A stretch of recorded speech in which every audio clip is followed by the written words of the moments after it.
Hi everyone, welcome to my channel. ವಿಡಿಯೋದಲ್ಲಿ simple interest problem discuss ಮಾಡೋಣ. Very important problem ನೋಡಿ ಇಲ್ಲಿ. A simple interest on a certain sum for 2 years at 8% annum is rupees 225 less than the compound interest on the same sum for 2 years. ನೋಡಿ ಇಲ್ಲಿ note ಮಾಡ್ಕೊಳ್ಳಿ, same sum for 2 years at 10% per annum. Then find the sum value. Sum value ಕಂಡುಹಿಡಬೇಕು. ನೋಡಿ simple interest 2 years 8% per annum ಅಂದರೆ 2 into 8 16%. Simple interest rate of interest 16%.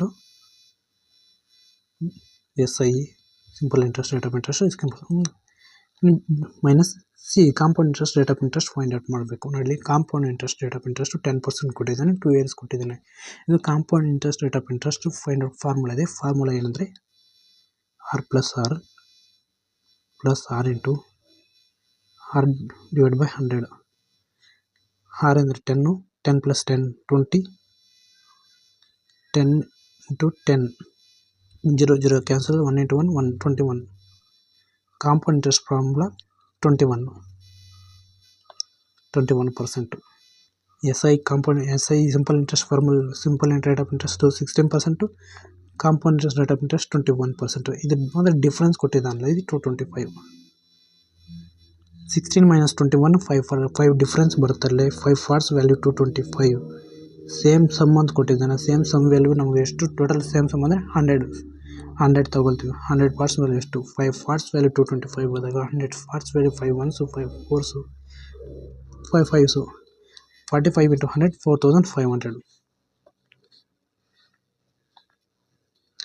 4500 ಇದು some value. 21 difference 5 ಬರುತ್ತೆ. 5 parts value 225. 100 same some ಕೊಟ್ಟಿದ್ರಲ್ಲ ನಮ್ಗೆ 100 parts value ಎಷ್ಟು 100 divide by 5 to 225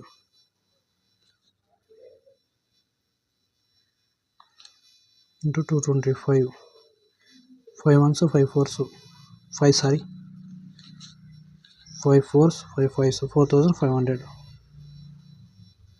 some value ನಮ್ಗೆ 2500 ಬರುತ್ತೆ. ಇದು ಆಗುತ್ತೆ video. Thank you friends for watching.